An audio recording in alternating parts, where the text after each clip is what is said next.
everyone, to the Voyage to Vitality special edition of Fun in the Sun. I am your host, Laura Cross, for the Mindful Monday show. And I'm Dawn Livingston, the host of the Transcend and Succeed show. And we are excited to bring to you about discussing the transformative power of travel, our favorite vacation spots, the joy of exploring new cultures, and the impacts it has on our well-being, as well as some tips to reduce stress when traveling. And even more exciting is we may even have some of our season 3 guests popping in to join some of their favorite spots as well. Mm-hmm. Okay, Laura, so for people that are joining us maybe for the first time, will you tell everybody who you are, what it is that you do? Tell us a bit about yourself. Absolutely. As I said, I am the host of Mindful Mondays with Laura Cross, and that is a platform that I have put together to provide education, resources, connection, and collaboration for holistic alternatives and stuff to help others, and so that they don't feel like they are alone and they can possibly resonate and connect with others to get the help that they need. Okay, great. So could you tell us then what your most memorable aspect of your favourite vacation, what made it stand out from other trips that you've taken? Well, as you may see, there is this wonderful picture above me. That is Electra. I knew that. That is actually at Atlantis in the Bahamas. We went in 2017. We were actually in and out right before the hurricane. Not recommended to go to the Bahamas when you're coming into hurricane season, but Electra was a rescue dolphin from Katrina, and we were there. It was a trip that my fiance and I actually took with my parents, and it was a wonderful time. I hadn't been on a vacation with my parents since I was a kid, and my mom. I wanted to do something with the dolphins. I have been in love with, attracted to dolphins since I was knee-high to a grasshopper. Mm-hmm. But I've always been afraid to touch them, thought they were slimy.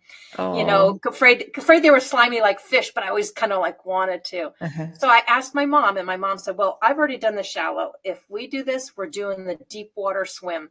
So I shoved the fears aside and said, okay, well, let's do it. And I never regretted it. They're like a soft leather coat. It was so beautiful, the way they are so intelligent, and it was fun, the way they just come up to you and they love being pet. It's an experience I would highly recommend. Oh yeah, it's an experience I would highly recommend for people. Something Absolutely. I would just love to do in some tropical place somewhere. It would just be amazing. Yeah, I can totally understand why that was a great experience for you, because it's something I would love to do as well. Mm-hmm. Well, a couple things. I mean, it helped me get over my own fear of doing that, because I can fish. I just don't like slimy things touching me. It's like a soft leather coat. I almost just wanted to, hug them. Yeah. Oh, yeah. It was fun because you hold their fin, they pull you out, and then you stand and you slap the water. And then, they come back. They push me out by my feet, actually. And then you just sit there and you slap the water. They come back, you grab their fin, and they tow you back to the side. Nice. And there was just all kinds of fun things. It's just something I think people should experience if you ever have an interest to. It's a beautiful experience. If you ever have the chance, absolutely. Mm-hmm. Yeah. So, Dawn, for those that are not familiar with you, maybe you would like to give us a couple minutes and tell us about what you are. Who you are. We know what you are. Who you are, what you do. It's a Saturday, can you tell? It is. We've had a long week, haven't we, Laura? Yes, I am an ascension coach. I'm an energy healer. I'm also an author, a podcaster, and of course the host of the Transcend and Succeed TV show. The TV show and the podcast were created to have a platform for people to come on and talk about their story, their life experiences, about what it is that they have transcended and the way they found worked best for them. So it's more around allowing them to talk about something that they managed to turn their life around with that didn't involve going to the doctor and having prescription meds.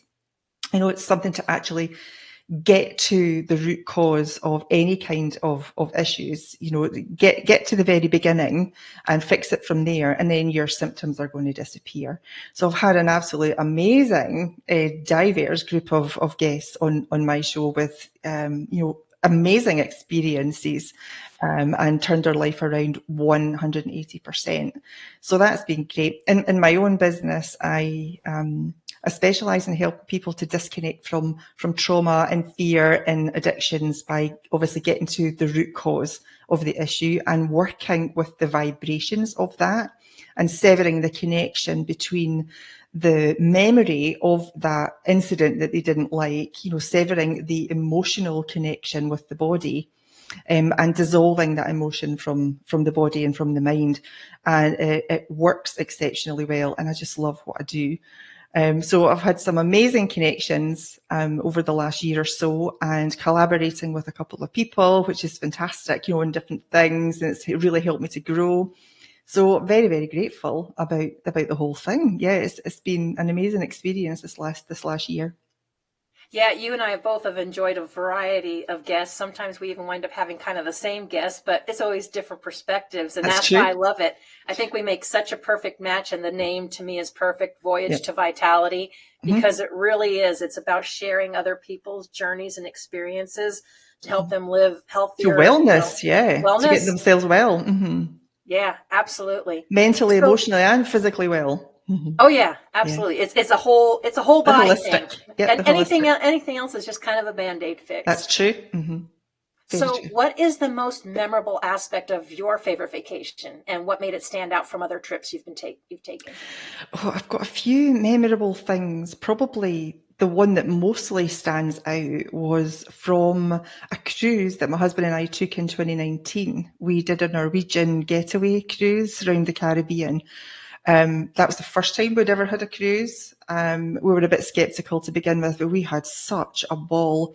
We booked, I think, every excursion that we could possibly book.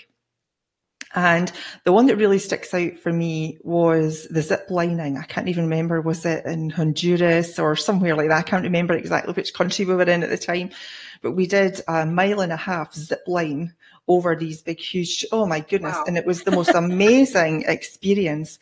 When you see on social media, you can see people videoing this, their quick sort of zip line across a bunch of trees, and you think, oh, I'd love to do that, but I'm a bit scared. I don't fancy falling down there and landing on a tree branch.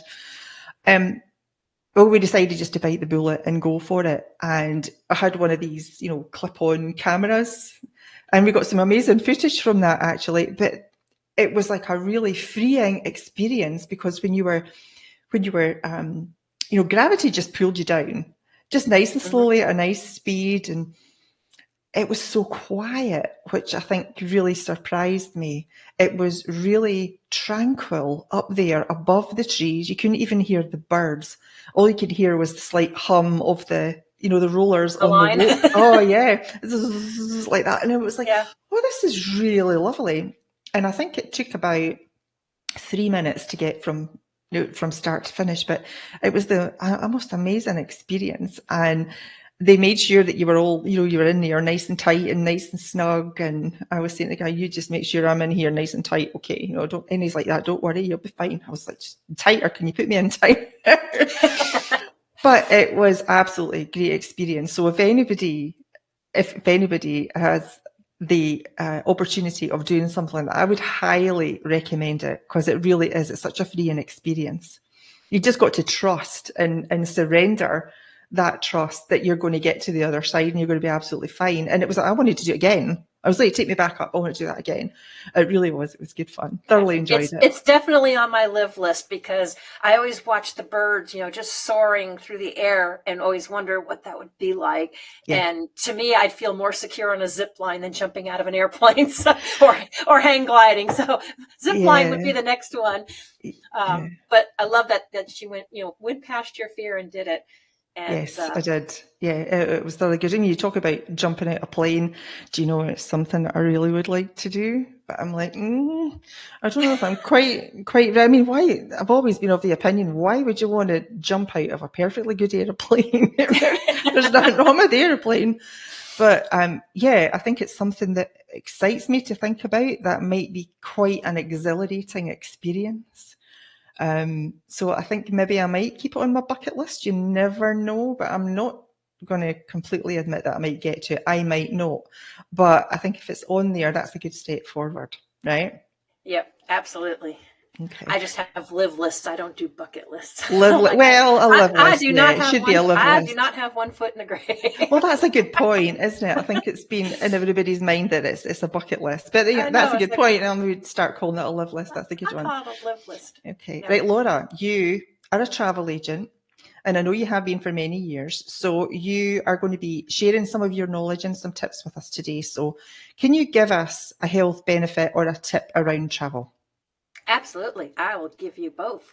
Because I have been in the industry for over 18 years, and I always love to see people be able to take away and take that time. And what a lot of people don't realize is that when you can take a vacation that is 7 days or longer, there is actually a lot of health benefits to it. One of them is lowering your risk for heart disease. They have shown that men who don't take vacation are 30% more likely to have heart attacks. Yes. Middle-aged men that are at a high risk for heart disease, but they've made time for vacation, were 32% less likely to die from a heart-related disease. Mm-hmm. And women, we are no exception. I will tell you, women who took one vacation every 6 years, they were 8 times more likely to have a heart attack compared to those who took one vacation per year. Okay. So something to think about. It can really make a difference on your health. We don't realize how much we get caught up in the whole rat race and the stress that it pulls. No, absolutely. So, but one of the tips I will share with you is to make sure you plan your vacation at least 6 months in advance. I can't tell you how many times I've had someone that wants to go out of country and plan, and they want to leave in like 3 weeks to a month. Oh yeah, So, I'm not that organized enough to do it 6 months in advance. Usually it's, well, all right, do you want to go? Okay, let's go. advantages to it. There's advantages to it. For one, if you are working a job, it gives your boss more time to make sure that they can cover it and plan for your absence. If you're working your own business, then that gives you time to schedule things and make sure everything is in order and covered. You get better pricing on airfare, and you get a better chance of getting the accommodations you want. There is nothing worse than spending your hard-earned money and settling for something that you would have not necessarily been happy with, all because you didn't plan far enough in advance and what you really want is not available. Mm-hmm. I think there are, benefits to that. I mean, when we came over to the States in our honeymoon, I think I'd organised everything. I think it was 3 months in advance, and we booked a whole pile of things, and I booked all the hotels in advance, so we knew exactly where we were going to be at that time, and that worked out well. Apart from totally underestimating the vastness of the countryside and how long it would take to get from A to B and then from B to C, but lesson learned. But yeah, sometimes. And when you said 6 months, I'm like, oh my goodness me, definitely not that organised. Because sometimes it's, a spontaneous thing. Like, oh, do you fancy going away? We could go away this week or the next week, or we could take 2 weeks doing this, and then we just book up and go. Yeah. But yeah, I totally understand you can get some benefits and quite possibly some cheaper flights as well if you're booking well in advance. Yeah, spontaneous is good. Don't get me wrong. Spontaneous is good. And sometimes you can. It just depends on where you're going. Because if it's something that's a highly popular destination or something that you're doing, they can be booked out a year in advance. Pretty quick. It depends on what you want to do. Like sometimes when they do those rock and roll cruise groups where, you got maybe 80s bands that are on there, those book up fast. You're going to have to make a decision on that early. Yeah. Well, that cruise I was telling you about that we went on, I think that was done about 2 weeks in advance, 3 weeks in advance.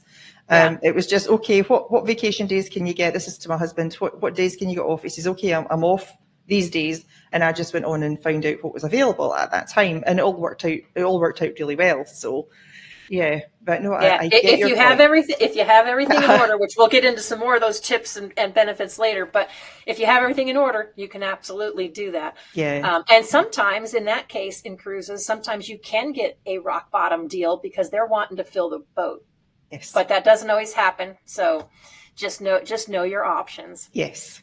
So Dawn, maybe you can tell me, how did the experience of being like in a different culture during your vacation impact your perspective on life and personal growth? Oh, humbling, some of them, very humbling. I was in Dominican Republic, many years ago. I can't even remember the year I was there. Around about 2000, I think, maybe just a little bit before. And you know, the buses, you would pick you up from the airport to take you to the resort. I mean, the resort was absolutely beautiful, you know, really lovely place. But on the way there, it was a little bit shocking. There was the roads were all just, you know, gravel and dirt, and there was tiny little shacks at the side of the road, and this is people's houses. This is where the families lived, and the kids were all outside, and they didn't have shoes on their feet, and you know, they're kicking a ball about and throwing rags to each other. But you know, the one thing I noticed about that, when the immediate perception of that for me was poverty, right? No, it was absolutely happiness, because I've never seen happier kids playing in dirt. And we think that's not good. But when you think about it, that's what they're used to. They're happy doing it, and they are grounded to the earth every single moment that they're standing barefoot on that earth. They're all completely grounded. So there has been a couple of vacations that we've been on where we felt, oh, you know, that's such a shame. You know what I mean? That's just the way we were raised for our perception of it. And then afterwards, it's like, well, I feel a lot better about that, because I now truly understand that they're not in poverty. They're living probably happier than a lot of Americans. You know, just the way you perceive things, isn't it, really? Yeah, absolutely. And I would say that, and you brought right to the point, really, it's those stereotypes or the things that we've been ingrained with our environments. But if you can actually go there with an open mind and willingness to learn, and see it for yourself, you can take on a whole new perspective. Yes, you can. And you're not just humbling, but you notice I was in Turkey once, and the people, they're just so hardworking. They will do anything to make you happy or to give you what it is that you want, sometimes in a really pushy manner, right enough. But apart from that, you know, they just want you to have something that you want to buy that they can give you. And they're willing to, you know, haggle or negotiate on it, but they are so hardworking and so nice people. You know, they're very kind, they're very accommodating, and it's just been lovely. You know, the different cultures that we've found whilst we've been on vacation.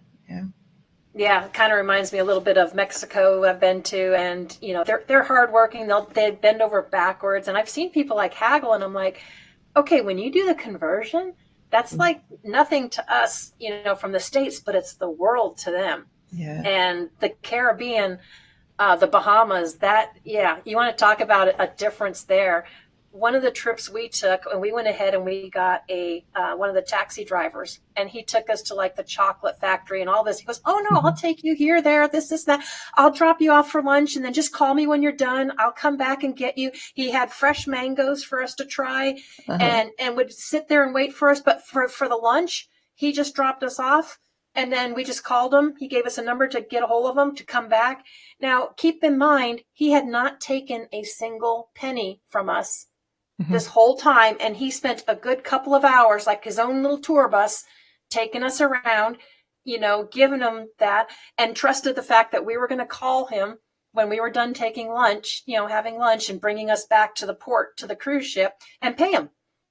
You don't you won't find that in American culture, you know, at all. But just nice as can be, it made the whole trip, and it was like our own personal tour. Yeah, and we had a wonderful time. It was just it's just amazing of how different cultures function. I mean, I wish we kind of could still have that same trust and ability in some of the areas. Yes, I would agree. We have in the States, and we do in some areas of the States, but in a lot of states, big cities and stuff, you don't. Yeah, that's not happening. Well, I can elaborate a little bit more on an experience that I had that was like that. We were in, my husband and I were in Tunisia. And that was the second time we had been there, because the first trip was just so nice. We went back again, and we took a taxi this morning from the hotel into the market. We wanted to go around and see if there's anything that was there that we could take back as gifts. And my husband has this really nice camera. It was like, I don't know, $2,000-$3,000 worth of camera. And we took that with us to get some nice pictures, and he was snapping away, quite the thing. And then on the way back in the taxi, he had taken the camera off from round his neck and he'd put it on the seat beside him. And then when we got to the hotel, we got out the car and he left this expensive camera in the back of the taxi, right? So it wasn't until the next again morning where I just as sitting at breakfast, I was like, we need to go back and look back over these pictures. He says, yeah, we can do that when we get back to the room. And then he's like, where did I put my camera? What did I do with my camera? And then we realised he'd left it in the taxi. So we called the taxi company and said to them, this is the guy's name, because he was really friendly and chatty. And so this is the guy's name. Can you ask him if he found our camera in the taxi? Do you know that within 30 minutes, he was back at the hotel with the camera, didn't want any money. So we gave him a really nice tip because he saved us a lot of cash. But I don't know whether we would find that here very much. Possibly, yeah. And I would want to be hopeful, but we were just stunned that he had this really expensive camera in the back of his car and he still wanted to return it to us. So we were super grateful with that. Mm-hmm. Yeah. And it's rare. It does still happen. I'm not going to say it's not here, but it seems to be more of the exception. And I wish it was more of the rule. More of the rule. I hear you. So you and I could probably both speak to this a little bit because there is another health benefit stat. So marital satisfaction is linked to vacation frequency. Didn't know if you know that, but hang on. Say that again. Marital satisfaction is linked to vacation frequency. Vacation frequency. Women who take frequent vacations are less likely to become stressed or tensed, depressed, or tired, and they're more satisfied with their marriage. As a matter of fact, the U.S. Travel Association said 86% of couples who vacationed together reported the romance was still alive, and 94% said they feel closer to each other. I'm not surprised at that at all, actually, on thinking, because it's so nice to get away from what we would consider normality, isn't it? So nice to consider, you get away from, the hustle and bustle and the, lives, things that you have to do every day continually. You just get a break from absolutely everything. So then it becomes about you, the two of you, as a couple, as a relationship. And I think that's really important for, continuing this excellent relationship that you have with your other half. You both get some time to concentrate on each other. Yeah. And just relax, let your hair down. And well, if you've got hair, but my husband's bald, but you can let your hair down. I always told people, I can tell you one thing, that my fiance was like a totally different person when we're on vacation, and it just means I need to be on vacation 24/7. But before we get into that tip, we do have one of our guests from season 3 joining us. And so we have, we're not popping up here. Oh, there we go. There he is. We have Dr. Sajjad Vahedi with us. So, Sajjad, would you like to introduce yourself really quick and tell people a little bit about what you do? Hi, Laura. It's long time no see. How are you doing? So I'm outside. I'm on the road, and I stop in one of these rest areas to call this call. And my name is Sajjad, as Laura said, Sajjad Vahedi, and I'm a relationship coach. And specifically, I help my clients to break the long-term cycles and schemas or life trap that they have, and it's in their personal life and relationship. And and nice meeting you all. I'm not sure, like I only see Laura and Dawn. And right now. We got season 3 people popping in when they can and out when they can. But we have been talking about vacations, some of the health benefits and tips. Obviously, you're traveling somewhere, but maybe you can share briefly with people one of your favorite vacations and memories. I love enjoying nature. Whenever I go in places, I pick first like a nature place, and then I would go to and that's what I usually do. And inspiration was one that I camped for 3 nights, and that's the best one that I did. Most recent one was the one I went to Bacar, Mexico, and that was the location, and it's also like that was the past ritual called Tamasco. Tamasco, I believe I'm not pronouncing it. Okay. Just so And you you know, get to we're having trouble Yeah, hearing not you. hearing you. You're very broken up, and it says you have an unstable connection. So when you're moving or whatever, but you're where you're at has a very unstable connection. So I just wanted to let you know it's very difficult to hear. Yeah. Okay. Can you hear me now? Like I'm in Yep. one. I'm not moving, but like apparently, this here. I thought that's gonna have like kind of good service here, but it doesn't. Can you hear me now, or I can. Yep. Yep. I Is can it hear you better? now. Yeah, Better. you're better now. Yeah, maybe I would keep it closer. Yeah, like one of the best that I had was like Bacalar, Mexico, that I went 2 years ago. No, last year, and it was one of the best vacations that I had, and especially of course the nature, the beach, and everything that they had. But the part that I loved the most was the Tamasca ritual that they had, and it was like with indigenous people that we did it there, and you get into like small tent, and they Nice. put like these hot rocks and like pour some water. It looks like a steam room, but very tight, like 10 people inside, and then they close and open the door, and then you can get out, and each time that they close the door, it's one session, and like it's the first one is earth, and then the wind and water, and then the last one is fire. And we were singing along. I didn't understand what they were saying, but we were singing along, and at the end the idea is that when the last door opens up and you get out of the tent, it is in a sense that you're leaving, you're reborn, you're leaving like a mother womb, like, or mother earth womb, and you're reborn again. And then that was like very spiritual experience to me. And then after that, you jump into there's a lake nearby, we jumped into the water, beautiful lake. And I remember that, like I remember that experience very vividly. Yeah, that sounds like an amazing experience. That's not one that I have had. Have you ever done anything like that, Dawn? I have not. No, that sounded interesting. Yeah. So let's see. We're going to keep going on with tips. We have more questions. So, John, if you can hang with us, great. If we lose your connection, we'll understand. So, another tip that I wanted to share people when you are traveling is make sure your passports, your visas, and your identifications are current. And they must not expire until 6 months after the date you return. If you're wondering why, that's because in case something happens, you get delayed. If your stuff is expired, you are going to have a hard time coming back home.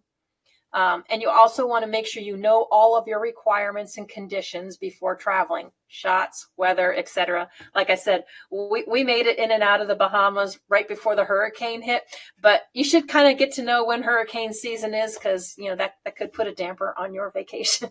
Mm-hmm. It's not the first time we find ourselves in that situation about booking a vacation and thinking, yay, we're going on vacation, and then looking at the passport and thinking, oh no, I'm not going to be able to get back.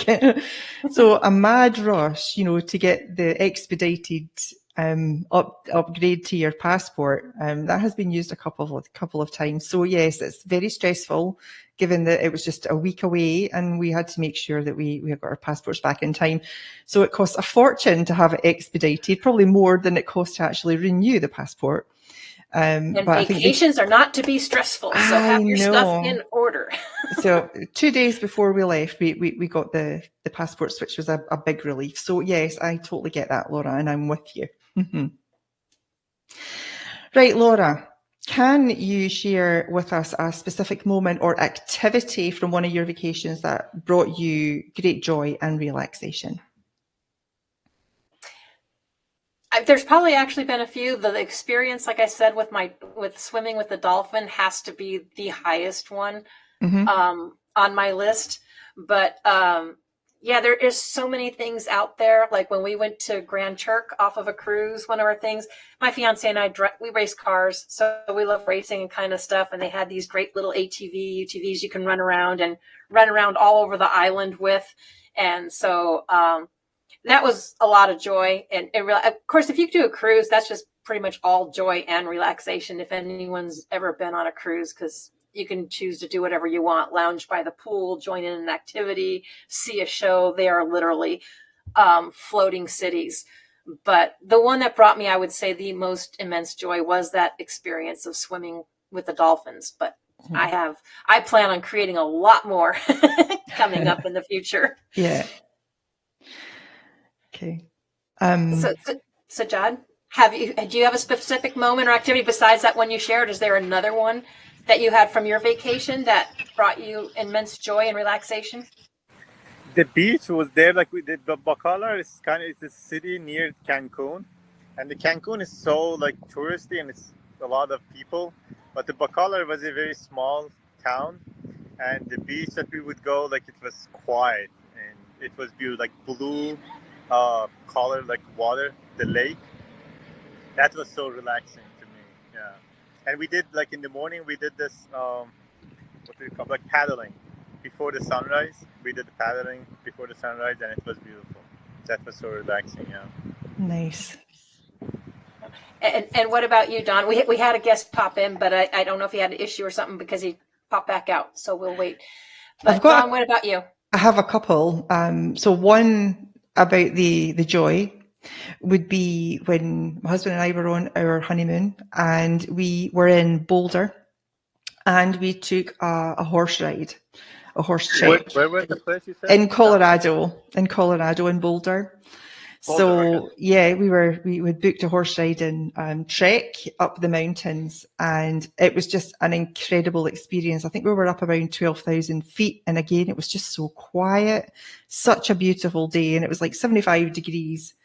And we actually booked the right time that day. We booked a 1 o'clock slot because the 8 a.m. slot had to be cancelled because they were under a foot of snow, believe it or not. And of course, obviously, you know what it's like in Colorado, right, Laura? I mean, you could wake up to a foot of snow and then about 2 hours later, it's completely gone. But that was just amazing. It's the first time I'd really been on a trek like that. And I just had, such a connection with the horse I was on. His name was Baggins. I can remember that to this day. And he was just he was an old gentle soul, you know, but he plodded along, you know, and nothing was a problem. And it was just great. And I think for a relaxation, like again, when my husband and I were in Tunisia, they did some kind of ritual, in the morning, like early morning. It was like 6 or 7 a.m. And they put like a coating on your skin, and you don't have to wear sunscreen for the entire day. So we kind of went into this wet area, just in, you know, swimsuits and things, and they have lots of incense and candles. There was a really nice, relaxing experience, and it was like a soap that their experience there with olive oil in soaps. They find that if they use this olive oil and they soap it onto themselves, then they don't have to use sunscreen. It actually prepares our skin for the sun for the entire day. So we got soaked down with all the stuff and then just quick rinse off. And you were just so relaxed after it. I think the two of us crashed out when we were sunbathing on the beach, but absolutely 100%. We didn't need to use any sunscreen, and our skin was just incredibly soft and, you know, moisturized. It really was great. So that was the most relaxing thing that I can remember about any of my vacations. And the horse, obviously, that gave me, you know, the happiness, because that really was truly a wonderful experience. I'm slightly fascinated with horses. I need to get close to them again. There's a lot of people that do healing with horses and stuff too.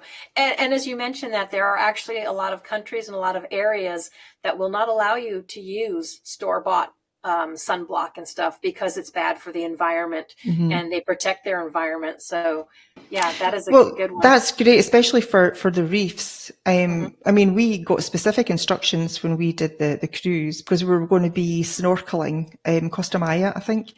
So we were going to be, you know, doing some snorkeling there, and it said you're not allowed to use the standard sunscreen. You need to use something that's reef friendly.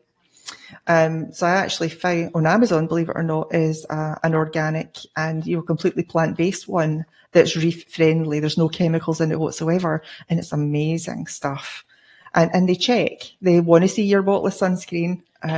But when before you get off the boat and into the water, they want to just make sure that everything is fine. Because you can imagine in that kind of small area, and there's maybe 50 to 100 people, 5 or 6 different times in the day in this little area, you can imagine what's going to be rising to the surface and how polluting that can be to the water. So I totally get that. And damaging to the reef systems. Yes. It's amazing what all of that can actually do to the environment. So I'm glad a lot of them are doing it. Chemical-free sunscreen is the way to go. I don't think I ever use the other stuff now. Yeah. Sajad, what about you? Can you hear me? Yes. Which part? So do you have another one or another thing that had brought you, like immense joy or relaxation on one of your trips besides the one you shared? Yeah, like in the Grand Canyon, the camping that we did, and we were down like in the valley, and like we were camping there near the all the Havas, the waterfalls that there are. And one thing that I loved, it was like childlike experience that I had. We just get into the river there, and we would just do like wash ourselves in the water, cold water. We brought like some soap that you can use it in that water. But other than that, it was just really just water and washing yourself in that water like kids. That was one thing that I loved, and also I think that it would be the tallest waterfall there. It's called like Mooney Falls, and we hiking back, and I told my friend, just you can leave, and I'm gonna stay here for a few more minutes. And I started just watching, looking at the waterfall, and I found myself like staring at like waterfall, standing there for 30 minutes, and I was just so it was so I'm amazed. I was so amazed by the waterfall and the way it looked. I don't know what it is about waterfalls in general for me, and I was looking at it. It's mysterious, very refreshing when you look at the waterfall. And I was just standing here for 30 minutes and enjoyed that waterfall, and then came back to camp.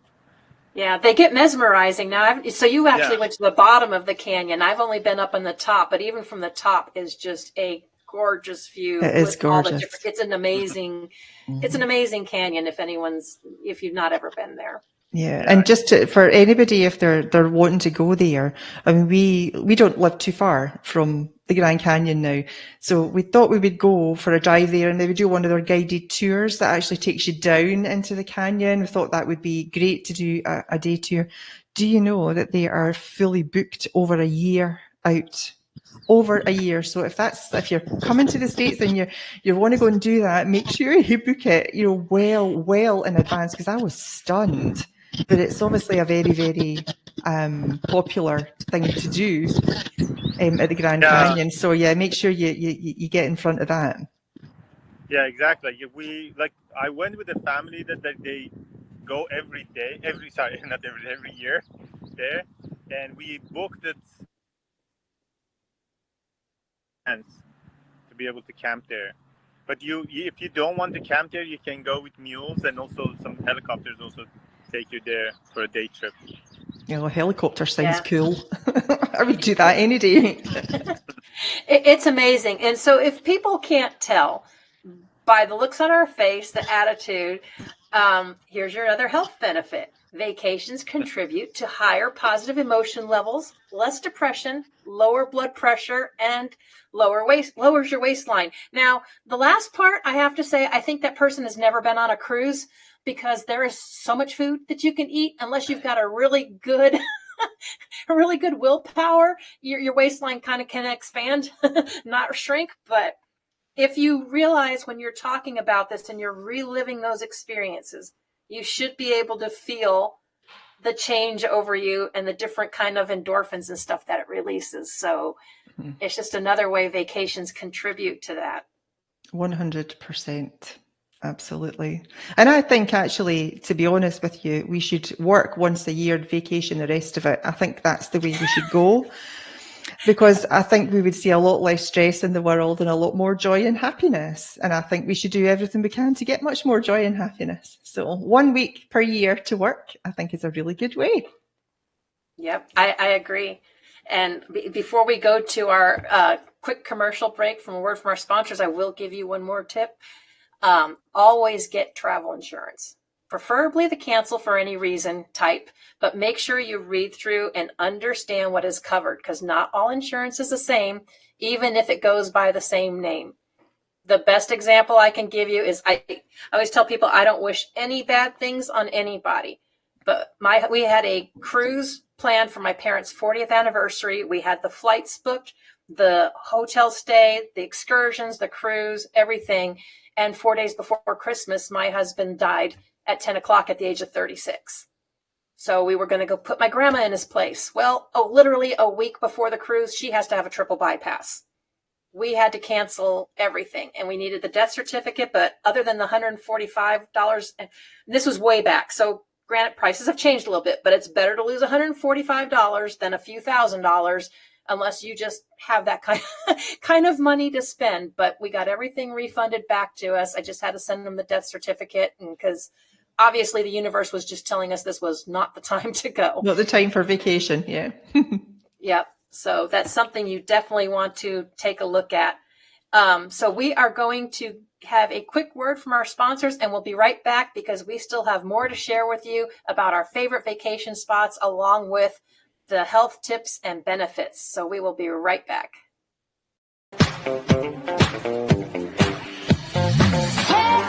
we got soul. Oh yeah, we got soul.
So I'll just let you know, Sajad had to leave us. Greatly appreciate the time he took to share with us, but bugs were attacking him and making it hard for him, and making it hard for him to focus. So appreciate the time he took to join us. So Dawn, you and I talk a lot about resetting, taking your intentions, focusing on a healthier lifestyle. So what did your favorite vacation do to help you reset your intentions and focus on that?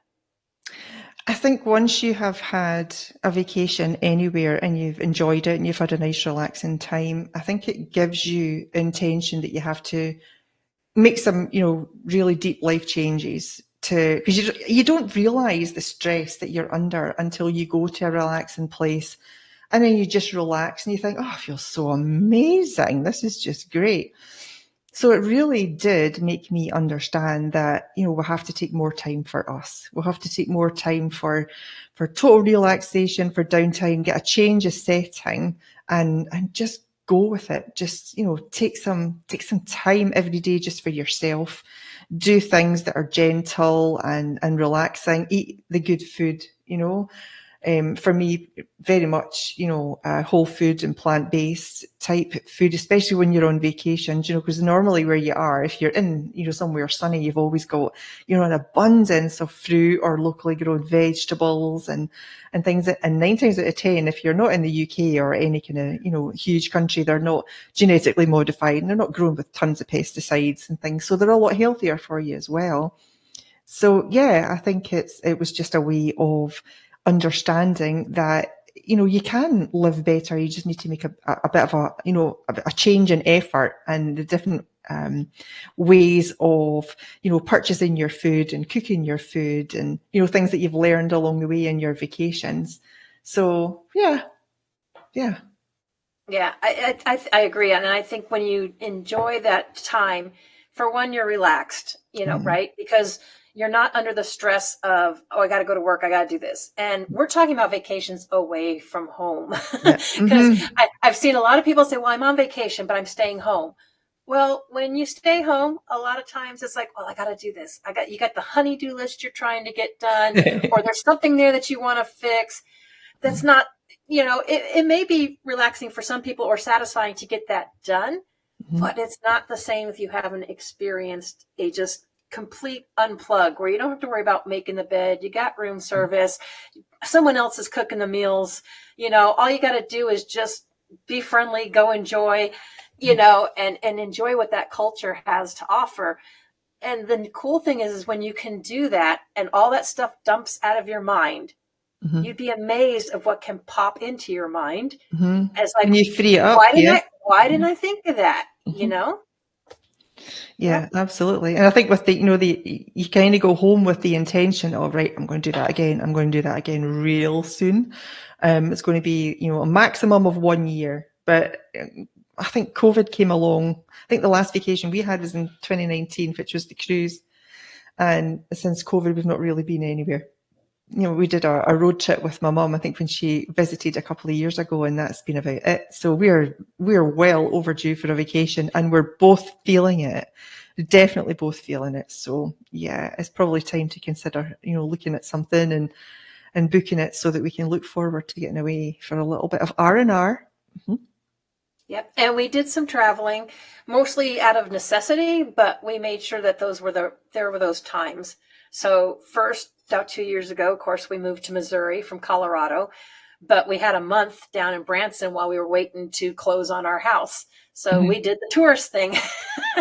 We enjoyed our time down there at the World Mark, and we went through we went through Fantastic Caverns, which is a really cool cave. We are known for caves and sinkholes here. We went through Ripley's Believe It or Not down in Branson. They have go-karts. Depending on the time of year, but there was so much stuff to go see and do. They've got shows. There's just a number of things, and then of course we had a death in the family where we had to go back to North Dakota in December. We stayed there for Christmas, but we made sure on our way from there to Colorado to a nephew's wedding, we took a day for ourselves in Deadwood, South Dakota, Rapid City, South Dakota area. Love that area, just for ourselves, just so we could decompress. Yeah. Family's great, and it's great to have vacations with family, but it's also great to have that time to yourself. Yes. So to plug, little things into just, even reset, because that's the stressful situation, come to a funeral and then you're going to pop into a wedding. You just kind of need a little time to decompress. You do. And it's funny, you talked there about, I just did the touristy thing. Talking about touristy things, I was born and raised in Edinburgh, Scotland.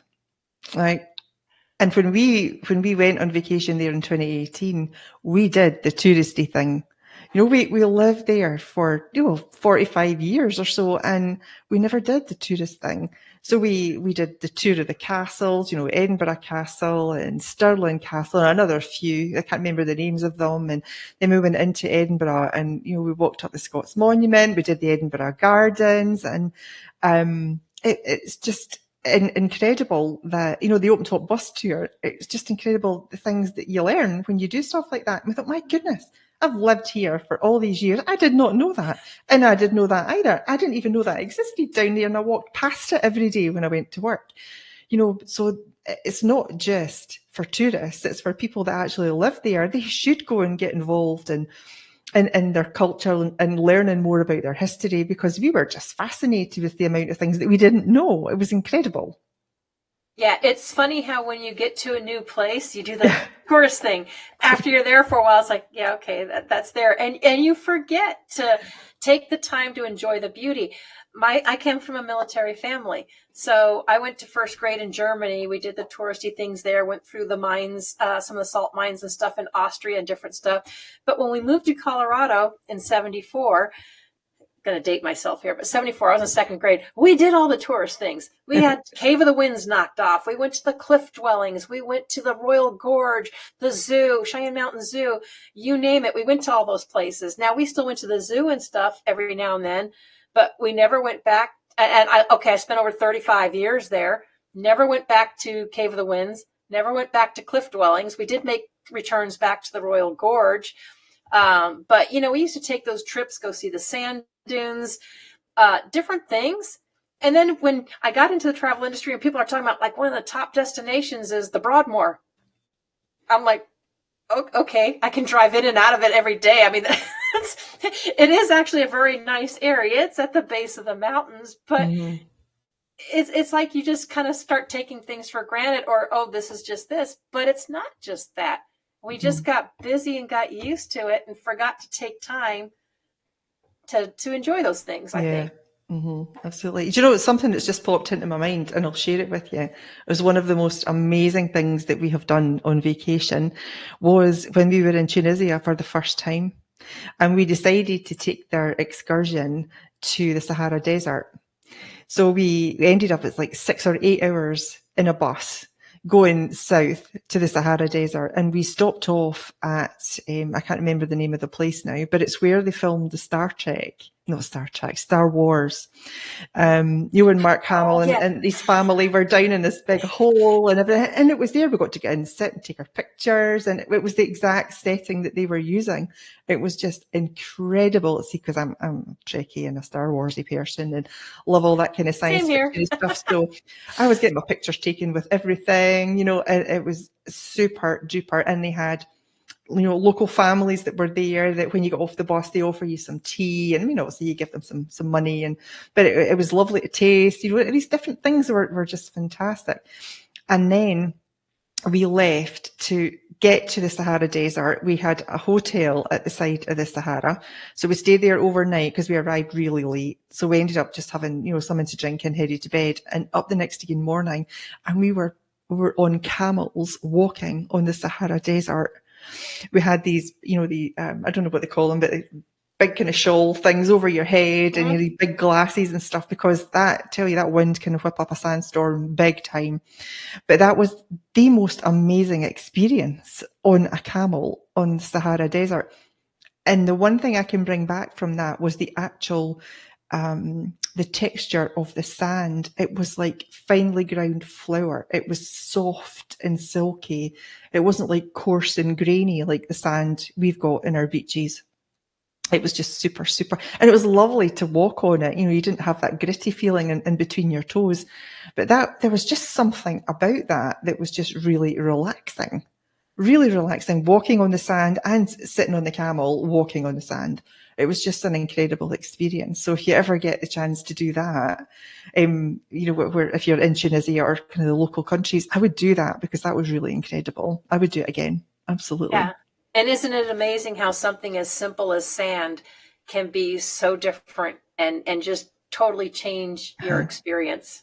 Yes. It just drains all the negativity from you and the tiredness. It's a re-energizing thing, grounding. I'm very much into grounding. You can tell. Yeah, I was going to say, did you take your socks and shoes off and stand in the sand? Yes, absolutely. Yeah, I had my flip-flops on, so the sand got in there anyway. So I was going to say, because I have been told it's not the same, because when you've got all that protection in the rubber from your shoes, the rubber stops it. Yeah, stops the grounding. Stop it. You bare feet is best. Bare feet is best. And even back home here in Texas, I'll get out there as much as I possibly can barefoot. However, when it's really hot, we have ants and lots of ants. And even if you just walk across the grass to the tree and come back again, there's usually a few nibblets round the toes. So you've got to put up with that. But I like to be barefoot on the grass as much as I possibly can. There's just a nice calming feeling about it. Yeah. There is, as long, like you said, as long as you're not getting bit by I know. bit by Welcome to things. Texas. Welcome to Texas. Missouri too. They have them Oh, too. well. Yeah, I don't get my area. So, yep, definitely the same. Yeah. So, and that is another thing about travel. It lowers your stress. It boosts your immune systems. They actually have studies that show that a vacation has the same effect as regular meditations and can significantly lower your stress and boost your immune system up to 10 months after returning from vacation. Ooh, 10 months. That's excellent. I actually find that being on vacation deepens your meditation and your connection with yourself. That's what I found. Just because your mind's not going completely crazy with all the different things that you have to do in a day, and oh no, I never got that done, I need to do that later, and your mind just races. When you're on vacation and you're calm and you're quiet and you're serene, all that leaves your mind and you've got a lot more clarity. So I find that it deepens your connection, your meditation and your connection with yourself. So that's another benefit, I suppose. Yeah, well, and the reason being is because most of us, we get stuck in that rat race or hamster wheel, whatever you want to call it, but people are working too hard. And when they do, it sends your adrenal system into overdrive. So it releases hormones that actually weaken your immune system. So besides being exposed to other cultures and other things, you can actually strengthen that when you can, not put your adrenal system in overdrive, which is relaxing on a vacation where you don't have to worry about nothing. I'll give another tip as well. Just be careful about drinking the water in the country you go to. Have to be very careful and find out whether you can actually drink from the tap or not. And I'll tell you why I said that. I took my my two youngest kids to Egypt. Oh my goodness, they were about 7 and 10, something like that. And we didn't drink the water. We just bought bottled water, but you never think about they rinse their vegetables in the tap water. And oh my goodness, it really upsets your system. And we had to get some kind of antibiotic or tablet to help it anyway. So yeah, be very careful about drinking the water when you're in any other country other than your own country. Just check that out and make sure.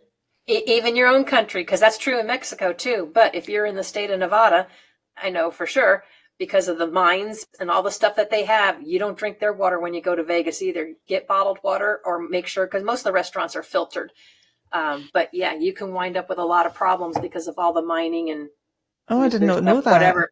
Oh yeah, it's not just in other countries; it's in some of our states too. Wow, I did not know that. You learn something new every day. Oh my goodness, Nevada. Yeah, some people may go there and drink that and then all of a sudden not feel well and not even realize why. And it's like, well, all the mining and all the stuff that they've done that's run off, that's damaged. Oh, of course, so they put a load of chemicals in when they're mining and all the fracking is wet. Yeah. No, and there's some states you can go to, even if you're in a hotel, you turn the water on and the smell.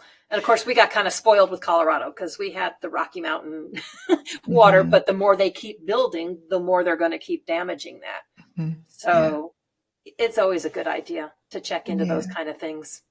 Okay.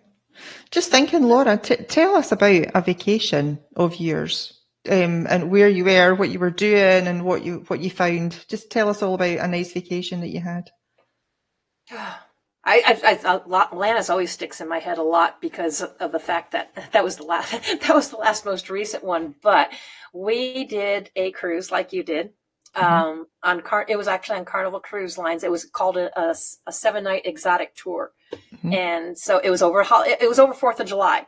And at the time, sometimes they were still allowing them to do like the fireworks displays and stuff. They don't do that anymore over the water, but they used to. But they have these big celebrations and stuff. But we went to Aruba, we went to Curacao, we went to Grand Turk, and then we went back. And that was a lot of fun. We really enjoyed that. I found a ring that I absolutely love with tanzanite. I'm not a big jewelry person, but since, me and my fiance will eventually be getting married, it's like, well, I need a new ring. Tanzanite is this gorgeous blue stone with some diamonds around it. Nice. And again, it's a different culture because, I'm used to looking at things and like, oh, that's not affordable. Oh, well, we can do this. We can do that. Next thing you know, they just bargain and the price comes like way down. And so you can wind up getting things, but we had a great time just walking through and seeing the different places, all of the bright colored homes. In the Caribbean, you have the light blue, light pink, light yellow. It's just colorful. It's very colorful looking. You might find it shocking here, but in the culture and where you're at, it seems perfectly fitting, and the people are happy. And it was something that you pointed out. So when they're giving us a tour, they were even telling us that you'll see some houses and then you'll see a couple of more peaks, because as like their daughter got married and then had a family and then this, they basically do add-ons to the homes. They're all kind of still living in the same house, yeah, in just the an same extended house, house. but you're kind of extended, and it keeps expenses down and stuff. But it's a whole different culture, and it's just amazing to see. It is. It's really amazing to see. Yeah, so we did that, and of course now cruise lines do have a spa, so I had my spa treatments. Of course. If they're there, you got to have them. Gotta have them, or at least one. The only thing that ruined it for me was just because where the spa was located, it was right underneath like the kids' daycare gym. So a lot of times you heard clunk, clunk, clunk on your head, and I'm like, okay, they should have rethought that and located that in a different area of the ship, because that's not very relaxing. But anyway, there's so many things you can do. I mean, I don't know what your cruise ship has. I've been on a number of different ones. I've been on like the MSC Divina. I have been on Carnival. I will be going on Virgin Voyage and stuff soon. They all have something different, and they're all uniquely different. Their shows, their stuff. Some have bowling alleys on board. Some of them have racetracks. All the time, yeah. They've got things going all the time. It was the Norwegian Getaway, I think, that we were on. And it had a running track around the outside. You weren't allowed to walk in this running track between certain hours.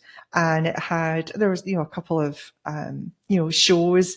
And at the front and the rear, is that the bow and the stern? I think that's the bow and the stern.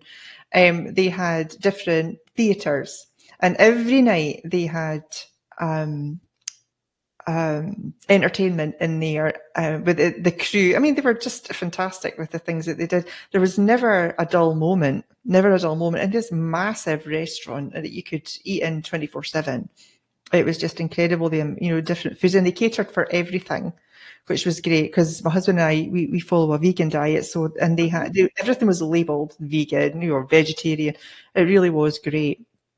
And I think it has a big gym as well in there. And I went there I went to see it the first day, and I had taken my training shoes with me and a couple of outfits. And I thought, I'm going to be doing that. Never once went in. See, that's See, there's those intentions, because I have gone with shorts and workout clothes saying, oh, well, I can get up, because I know almost all cruises have a gym, a workout area, offer like yoga classes or different stuff, and the spas, they almost all have that. Didn't make it.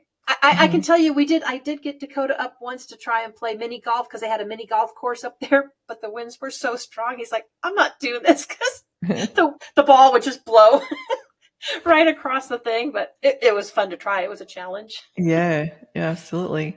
Well, let me tell you quickly about another vacation I went on, and it was to Sydney, Australia. And my husband and I were living in San Francisco at the time. So my mum, she flew over from Scotland to San Francisco, and then she spent a week with us, and I showed her around San Francisco. And then we flew down to LA and then on to Sydney. And it was my wee sister's wedding. She was getting married just on a beach just north of Sydney. And it was such a beautiful setting, exceptionally hot. And my mum and I we had an Airbnb. We'd booked this house to stay in for the whole 3 weeks that we were there. And we had such a great time, just coming and going. Their buses had a great system. And, we did the ferry over to, the Sydney Harbour. And then we did the Opera House and, the Sydney Bridge. And we just did, chilled out for a couple of days and just went and sat in a bar and had a little drink and, had some food. And it was just absolutely incredible. My husband had to stay back, unfortunately, due to work, and he had to be there for the kids. So my mum and I, it was really nice for the two of us to get away for a wee while. Actually, it was really nice. But that was nice and relaxing. Yeah. until the Yeah. day that we went onto the beach. And I kept saying to Mummy, you got your sun cream on, because it was like super duper hard on your skin. Yes, I don't worry about me. Everything's fine. I put, got my sun cream on and everything, until the day that we'd been on the beach for a couple of hours, and I turned to look at her and her whole face was like scarlet. And I was like, Mum, you've caught the sun. No, she says, no, I put my sun cream on. And then she went, oh no, I forgot to put it on my face. She was absolutely burnt to a crisp.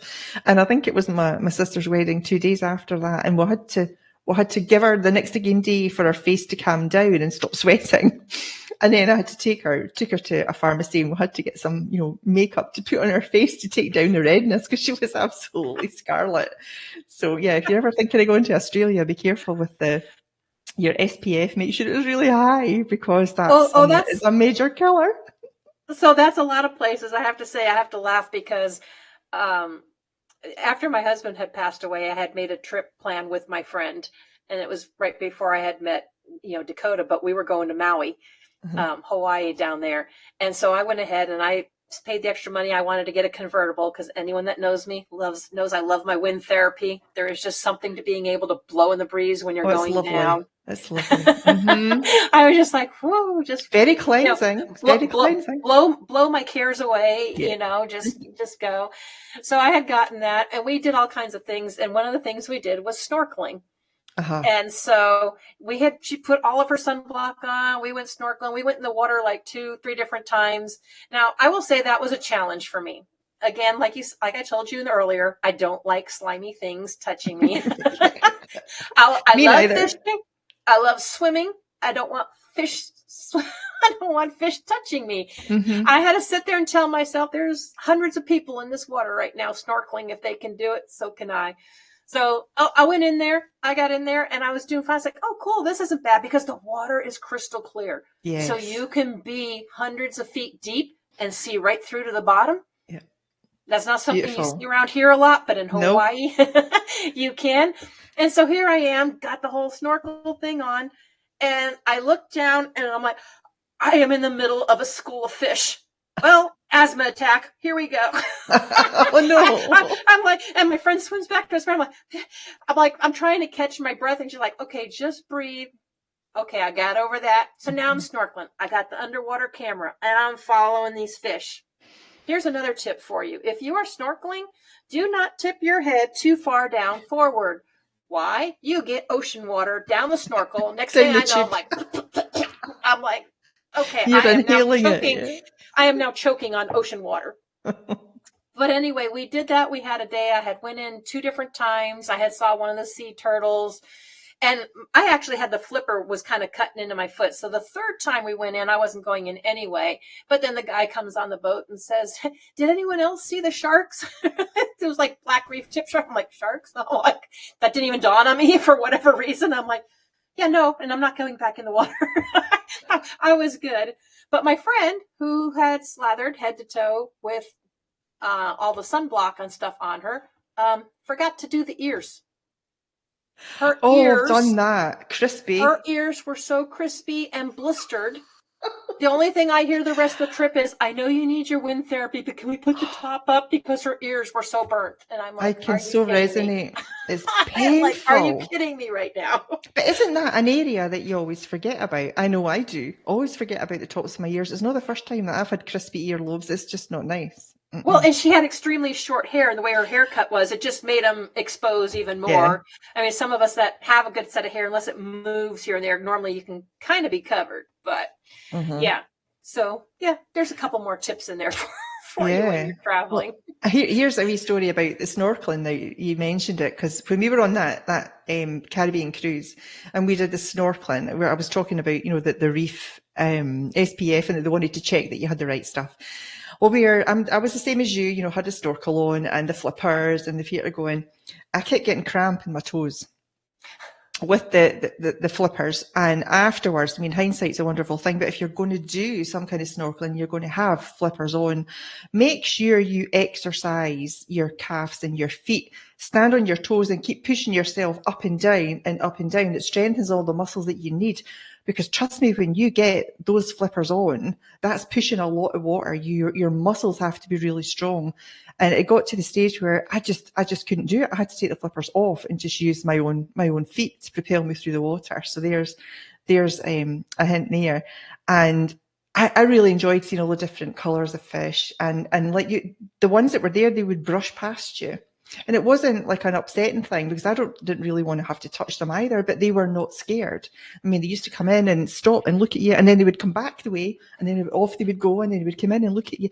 They were just amazing, and they were really curious, and I've never seen colour like it. They were absolutely gorgeous. But I wanted to give you a bit of a laugh. Do you want a laugh? Yeah, absolutely. Oh, well, just real quick on the colored fish. So if you've never been to Hawaii, the short-term form is like humana fish, but it has a very long name. But it's very bright yellow, blue, has very vibrant colors. It's gorgeous, absolutely isn't it? gorgeous. It's but you're amazing. right. It's an issue for me. It's all up here. But go ahead. Share away. Bit of a giggle. I think we had some like 45 minutes in the water. So I had to swim back to the boat and just put up my flippers. And then I went back and I joined my husband, and I had the camera attached to my swimsuit. And they blew the whistle to tell everybody to get back on boat. And I was quite close to the boat at that time. There was like 4 or 5 people that got to the ramp in front of me. So they were getting up and out the boat. And it's really hard to get on a ramp and up a set of stairs when you've never done it before on a boat, on a moving ocean. So we thought, well, this is going to be a bit of a challenge. So I think I went up 5 or 6 people had gone in front of me, only to discover that the elastic around the leg of my bikini bottoms had expired. And I'm trying to get myself up this ladder with the butt cheek hanging out. And I thought, oh my God, what am I doing? I'm so embarrassed. And I just ended up falling about laughing. Because, what could I do about it? There was absolutely nothing I could do. So here's me trying to scramble up this ladder to try and get back onto the boat with the saggy right side of my bikini bottoms. I thought that was hysterical. I can laugh about it now, but I was pretty embarrassed. At the time, you're probably pretty mortified, but yeah. It's like, why could this happen to me? Why is this happening to me? Oh my goodness me. But afterwards, it was a bit of a laugh. It was a bit of an icebreaker to some of the people, because they came over and talked to us. What happened? Did you catch that on something? I was like, well, no, I've had them for 2 or 3 years now. They're probably just expired. So there's another tip for you. Make sure friends. your swimsuits are in good condition and not already stretched out and expired. You will have issues. It was funny. It was a bit of a giggle, but it's fine now. It's a wonderful thing. Oh, it's always fun when we can laugh at ourselves. It's better if you can laugh at yourselves in the moment, but being able to laugh at it later is good too. Yes, true. Mm-hmm. Yeah. No, that is funny. So I will give you another tip. If you are going to go on vacation, it is advised to stop your mail or have someone pick it up for you. Notify your credit card companies or banks that you are traveling, and keep all of your important documents with you and not in your checked on baggage. Because a lot of people just figure, it'll get there. Things happen. It's the universe, things break down, or someone didn't get stuff. The last thing you want to be doing is entering a different area, country, or wherever, and not have your passport or your important documents, your medications. Keep things that are essential with you, and don't check them on plane. Make sure you carry them on. Mm-hmm. Yeah, good tips. So what about your mindset, Laura? I mean, how has vacation and traveling changed your mindset? I need to be on vacation all the time. That's what I said. We need to work a week a year and vacation. Oh yeah, I totally agree. You should make it the new norm. It should be, or at least a little more often. Because it's like I was told people. I was having a conversation with a gentleman the other day, and it's like when we have tragedy or trauma and stuff strike, it's like everything stops. Mm-hmm. Why do we keep waiting for that moment? Because if you had problems or issues, some things will work themselves out. Others will still be there when you get back. But you need that break, and mentally it is just, it's just really cleansing, invigorating. It's just, yeah, you could to be able to do a mind dump. It's amazing how it really helps refocus. Because if you refocus because you're not focusing, let's put it that way. Yeah. You know, when you're on vacation, you're enjoying things, you've stopped thinking about all of the stuff you do, or hopefully you have. Now, there's some people that have trouble shutting that off, but, and I can say I can relate to that because I've had a busy mind, but I've gotten over it. It takes some training and some time to say, nope, that does not have to be done right now. That can wait. You know, put your little messages up, says, hey, I'm on vacation. This is what I'm doing. Out of office. Yep. It's better than burnout. Well, that's very true. And in order, I think, to keep your stress levels low, can I give a little tip? Based on experience. If you're on a cruise and you take an excursion, make sure you're back at that ship a good half hour before they're due to set sail. When we were on that cruise, we got off at, I think it was Cozumel or Costa Maya, I can't remember which one it was, and we did the Mayan ruins excursion. I absolutely love that excursion. I'm a very energetic feeling person. I really do feel the energy of people and places. And I could have wandered around that place for absolute hours. I absolutely thoroughly enjoyed it. So we ended up, our taxi was a little bit late because we got taxis there put on for us, which was fine. And ours was a little bit late coming to get us. And we wanted to get taken into the town, which was only about a mile probably from where we could see the ship had docked. We wanted to go into one of their stores and maybe get a pair of sunglasses each, as you do on your vacation. And we were in the shop trying all these sunglasses on, thinking, oh, this is great. They've got so many different pairs. And we had a great time until we looked at our watch and realised it was 10 minutes to go. We had a whole mile to go. You have never seen us run and walk so fast. And we made it with 2 minutes to spare. And that was absolutely terrifying because even though it's just a couple of minutes late, if you're not there when they're setting off, you're responsible in getting 100%. Yourself from that location to your next port to get back on the ship. So we just made it. So yeah, lower your stress levels and make sure you keep checking your watch and you're going to be there in plenty time, because that was a really close call. Yeah, that's why I would say vacations are not stressful unless you make it that way. You make it stressful. Yes. I always advise people, if you're going to go on a cruise, you fly in the night before and you stay in a hotel. Yep. Don't try to fly in and board that ship. My mom has done that before, and she was stressed for 2 days because they were literally pulling the plank up behind her butt, and she was so unnerved. It took her a good couple of days to just calm down and enjoy. But that's planning. Right? That's planning. If you come in a day before, okay, so maybe it's a little extra expense. But if you have bad weather, mechanical issues on your plane, trust me, you'd rather be late than be in that plane when it's got mechanical issues. So roll with it. But if you've planned it out to where you can be there the night before, then board your ship the next day, use that time to enjoy a new area, the hotel or whatever the surroundings are, make it as part of your vacation and stuff before you go. Now, generally, there's no issue to book a flight the same day, later on the day after, that, like if the cruise ships normally come in like about 7 a.m. Very rarely do they come in later when they come back to port. You can normally do something like later in the afternoon, unless you happen to be on the seas when there was bad weather and they've had to detour. But again, that's where your insurance helps you for travel interruptions.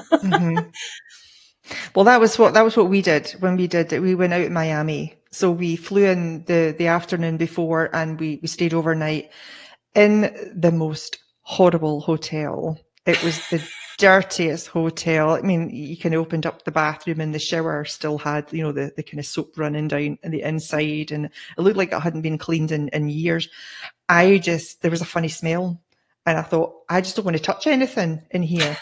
So the next again, we kind of had to bite the bullet, but the next again morning before we set sail, I cancelled the booking because I had booked both nights on, for before we left and the day we returned. So I cancelled that thinking, not going back there. Ended up booking another hotel. So we found our way to that hotel. We got there and I handed over I think I booked through Expedia and I showed them the receipt and, oh, we've not got a booking for you, Mrs. Livingston. We don't have anything. And I was like, well, I definitely booked it through Expedia. And I pulled up all the information and showed it to him. He says, doesn't matter. We've still not got it, but we'll get your room. I said, oh, okay, that's fine. Everything went really smoothly other than that. And he said, okay, so just for any inconvenience, that we didn't get the booking from Expedia, he says, well, we'll give you a higher cost room for no extra charge. I'm like, okay, fine, that's great. Thanks very much. Don't mind if you do. To get to the room, and it was right at the very top. It was this huge suite. I did not want to leave there. Can we stay an extra night? This is amazing.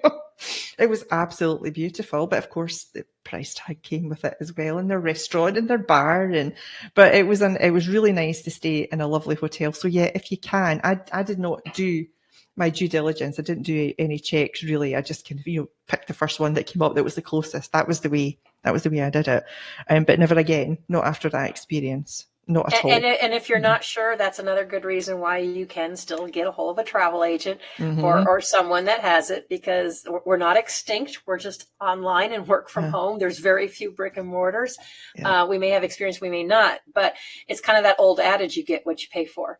Yes. I have seen so many people try to pinch pennies. I want to do this, this, and that. Okay, but it's not in a very good area of town. It's not this. You're either going to suck it up or, and also, or things cost a little more. Yeah, and make sure you read the reviews. You've got to read the reviews, because I was somebody that would go on price, like you were saying, not really thinking about anything else, not really thinking about where the area was. If it was a good price and that was what I wanted to pay, I would book it. But I will definitely be looking at loads of reviews, because when I went back and looked at the reviews for that hotel, I think they were like 2 out of 5.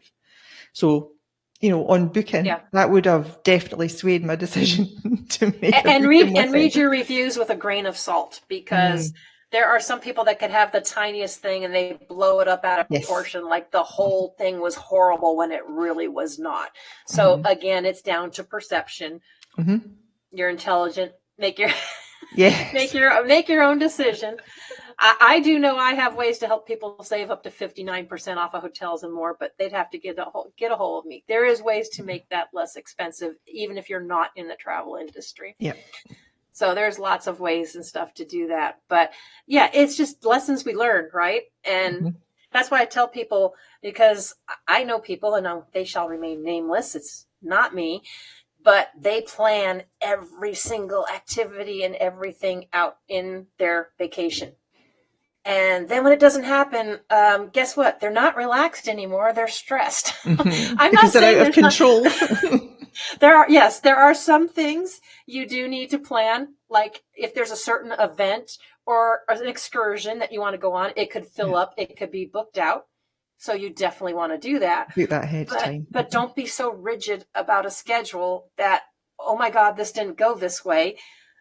Because then now you've just lost all your benefits for just take it as it is. It doesn't matter if it's happened, and there's nothing you can do about it. So just let it be. Yeah. Just go by and think of something else to do. Absolutely. It's not the end of the world. But yeah, there are people who are want to be in control of everything they do every time. They want everything to run on schedule. And when it doesn't happen, it really throws them off kilter. But yeah, just go with the flow, people. Just go with the flow. Or we always called it maximizing your time at Wally World. There you are. If you've ever watched Family Vacation in Wally World, on a schedule, seeing this, whoop, off you go. That's just not a vacation. No, it's not. And I understand I shouldn't say I understand. I can relate when people have not taken a vacation in so long, and now they're spending a week or two. It's like they want to try and pack everything in one time. Just take vacations or even shorter trips a little more often, and you won't feel the need to slam so much in one shot. Absolutely. I so agree with you. Yeah. Do you have any more tips or health benefits? Oh, of course we have more. This is travel. Are you kidding me? So if you understand kind of what we're talking about, how it resets, how it clears your mind, they actually have statistics, and it has been proven that when you take a vacation 7 days or longer, if you're working for someone, you can actually increase your chance of getting a promotion or a bonus. If you're a business owner, you can actually be more inspired to elevate your business. They have actually done U.S. Travel Association and Project. They surveyed 5,641 adult Americans who worked 35 hours plus a week, and they monitored their vacations for 15 years. So their results was that taking more vacations resulted in greater success at work, as well as less stress and more happiness at work and home. And who does not want more happiness at home, if not at work, but definitely at home? Everybody does. Yeah. And again, it comes back to the, I know well, both of us are very big on self-care. It comes back to looking after yourself, because if you don't look after yourself, who's going to look after you? You've got to take responsibility for doing things. And getting some time away from work is sometimes an absolutely massive benefit, because I think probably a good percentage of the time it's work that causes the stress in your life, right? Mm-hmm. And I'm sure you can talk even more about the intention and what you're throwing out there. Because if you're throwing out there that, oh, well, my flight's probably going to be this, my flight's probably going to be late, or I'm going to do this, that. Stop throwing that stuff out there. Yeah, you're sending the wrong signal. Intention. You've got to be of the right mindset when you're planning these sort of things. I find now that I just book some things, and my expectation is that that's the way it's going to go, and that's the way it does go. But beforehand, where you think, oh, God, I bet you that flight's going to be delayed, and I've only got an hour and a half layover here. I bet you that incoming flight's going to be delayed, and I'm going to miss my flight. And guess what happens? That's what happens. And it throws you into disarray, and then you get annoyed, and then you're sending out some more bad vibes.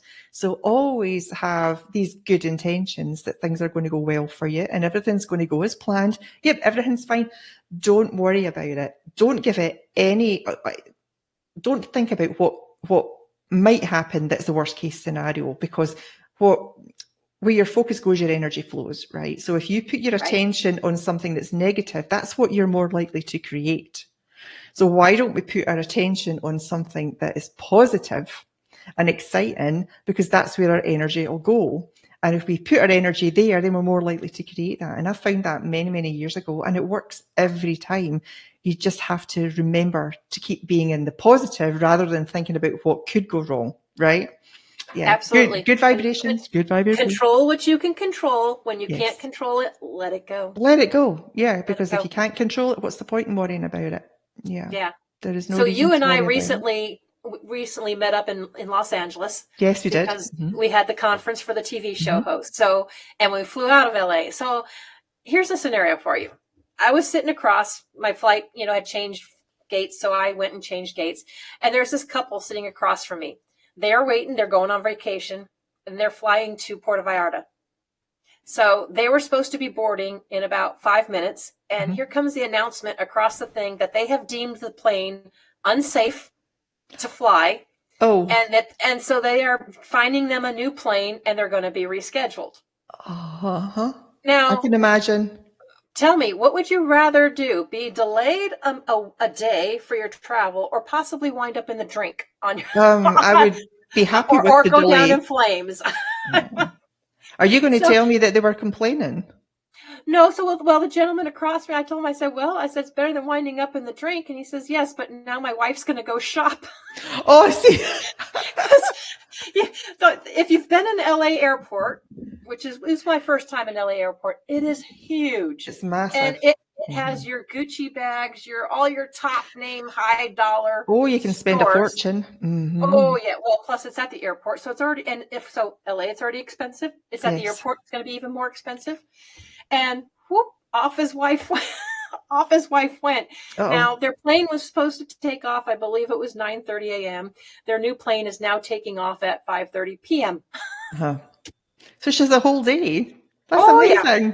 Yeah. You may have lost a day of not being in Puerto Vallarta or not settling in it, but when things like that happen, generally the hotels and stuff will know about your flights. Because a lot of times when you book your hotels, especially on vacations like that, they want to know what your flight is.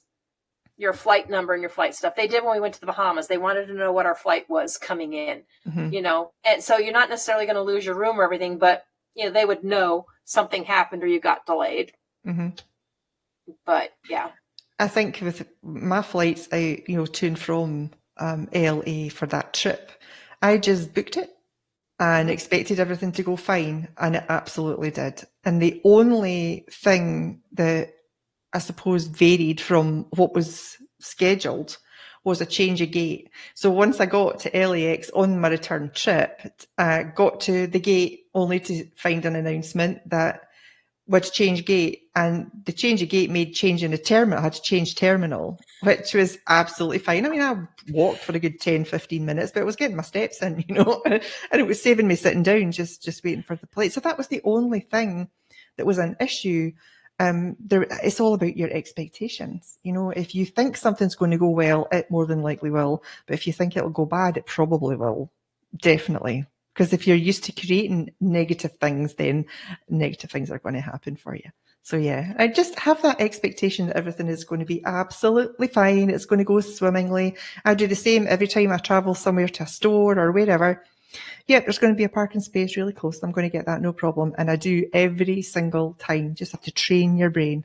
Yep, and watch what happens. Yep. Now, since we are talking about flights, I do have some important tips for you for flying and a funny story. Yes, and a funny, well, to me it's funny. I'm sure it wasn't to her, but to me it's funny.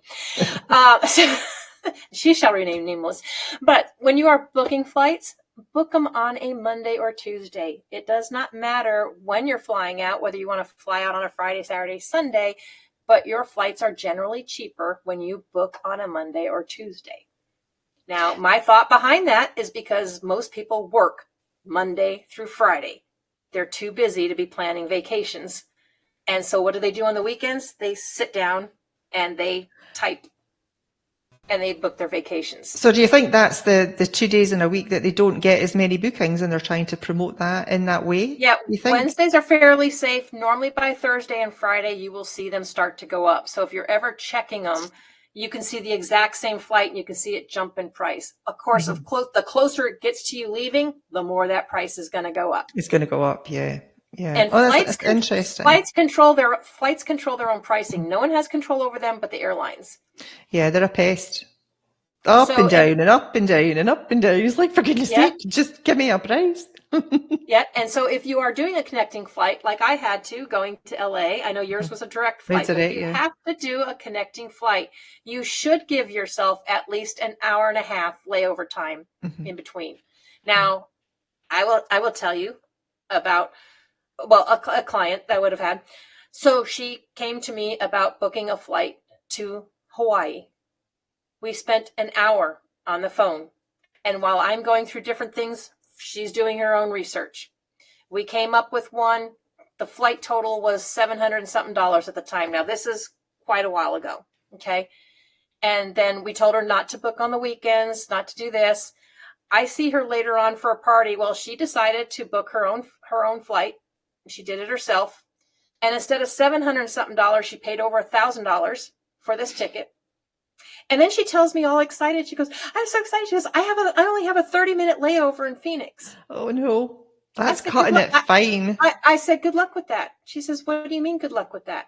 I said, it takes almost 30 minutes to load a plane and to get them taxied out or to taxi in and unload. And I said, and if you are not in the same terminal, what's a terminal? What's a hub? I said, you mean I'm in the same concourse? And I was like, we have to get a bus or a train. It was not like this was not explained to her before, but she was proud of her 30-minute layover. And I'm like, well, yeah, these are huge.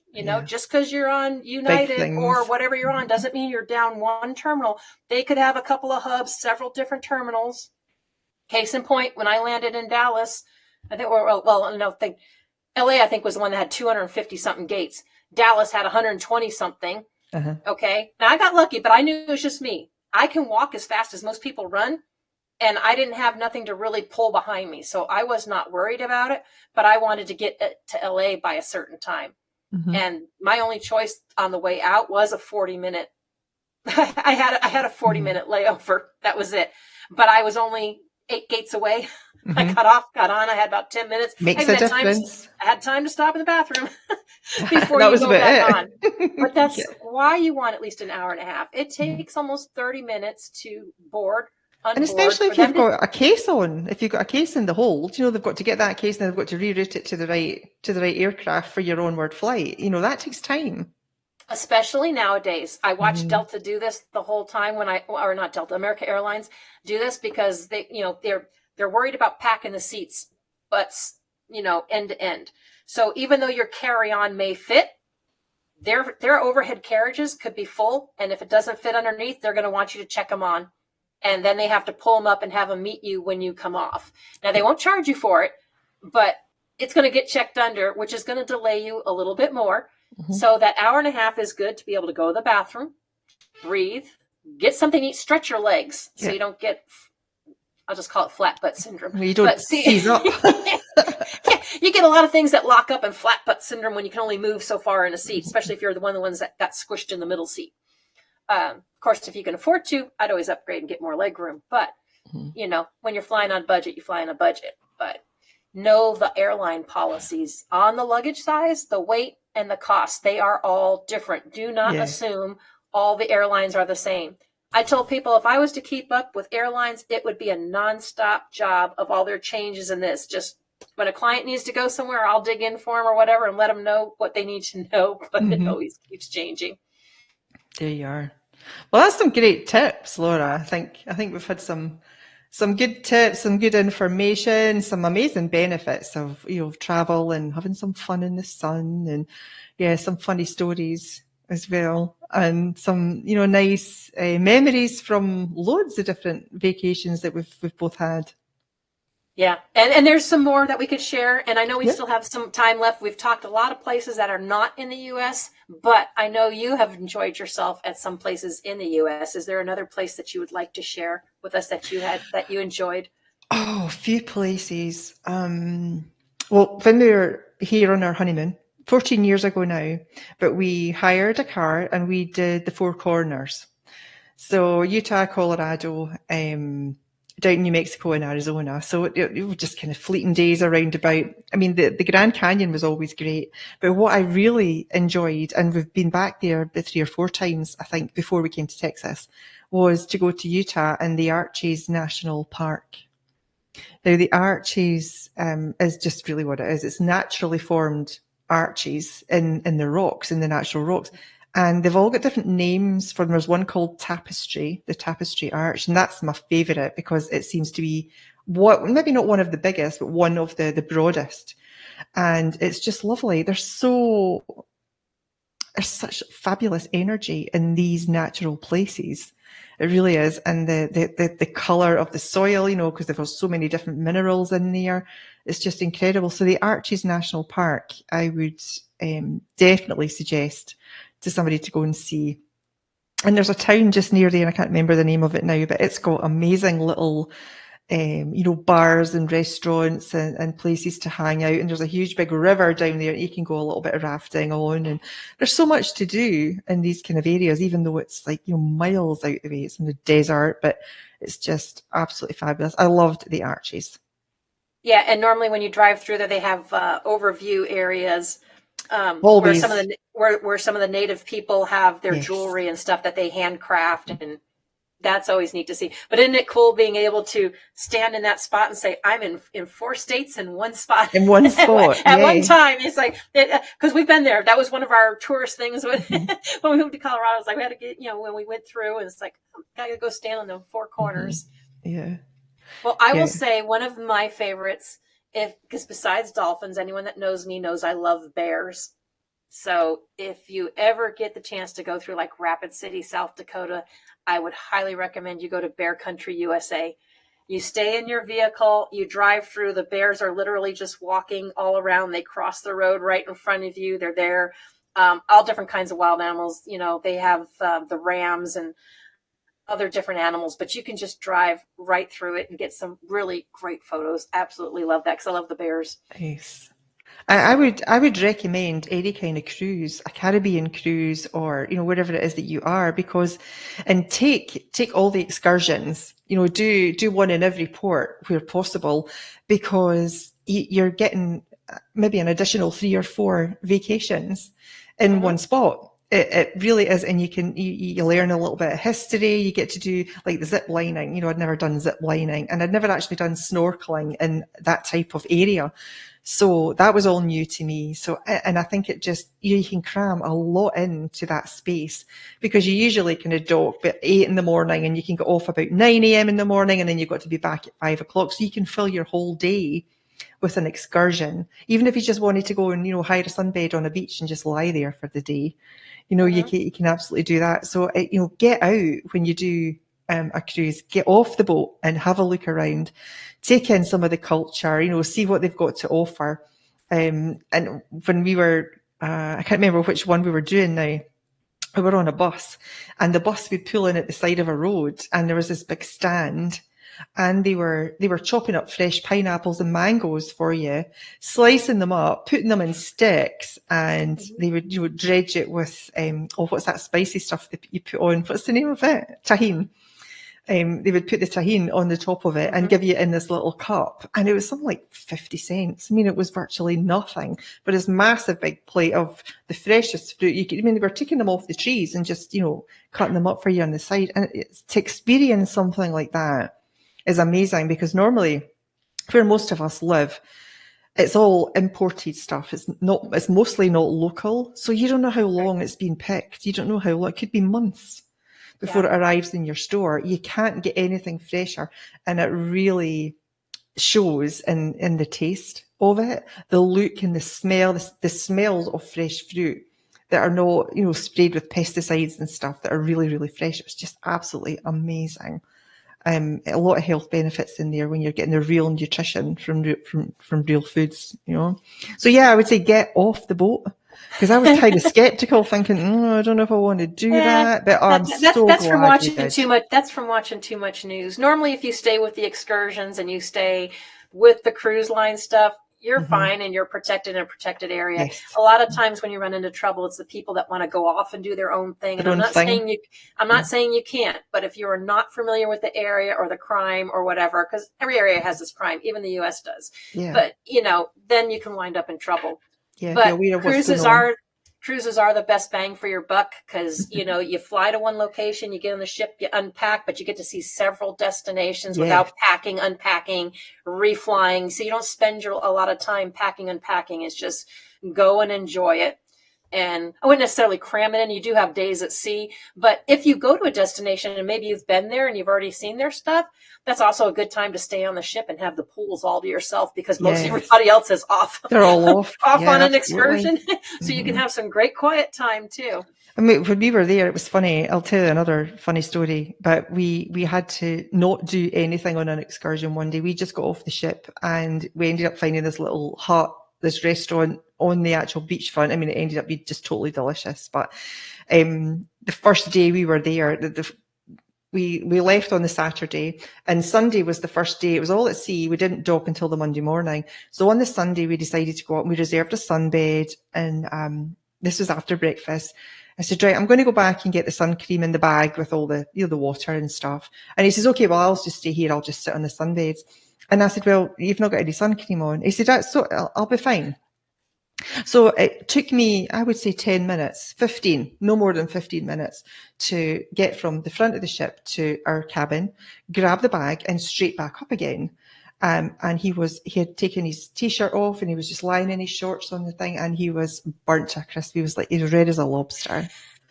And I said, you don't look like you're going to be very well later. And he's like, no, I'll be fine. The next again morning, when we were to get off, he was totally red and in pain. So always be very careful when you're on a ship. It's the sun can just absolutely burn you to a crisp. He was in a long sleeve shirt and a pair of jeans with his trainers the whole day, and he really suffered for it. He just sweated buckets the whole time. But we couldn't do anything because his skin was so sore. So we couldn't do the big zip line that was there at that area because he was in a lot of pain. And he's like, oh God. You don't think about things like that, but just to let you know, make sure you don't do anything without sunscreen on. Sunscreen. Lessons learned, right? Yeah, absolutely. Learn from our lessons. Yeah, don't do that. That's not good. Yeah. Well, is there any last things you want to share with anybody before we go?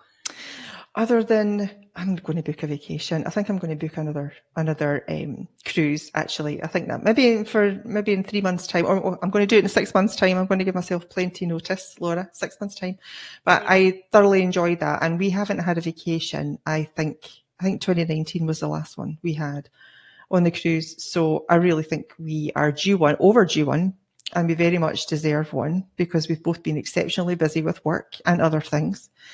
And yes, I think we could both do with some downtime. So yeah, this has been inspirational. It's like, yes, let's just go and book it. Book the ticket now, Dawn. Book the ticket now. One of the reasons I look forward to my Virgin Voyage next year that I've been putting together, because I would love to have all of our guests and anyone that wants to join us get together.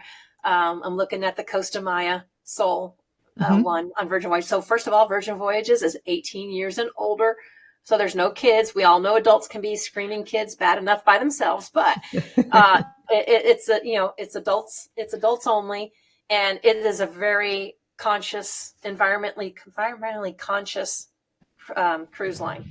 Richard Branson does that. It's not your typical excursions. They actually have more private excursions, so you're not in you don't feel like you're being herded with a bunch of cows, and it's often the smaller places that you don't normally see. There is no waste, so they cook what you want fresh. So it's like a buffet without a buffet, because you just order what you want. You don't have to worry about food sitting out. They don't waste foods. They don't waste plastics. Everything is freshly made. Everything's included.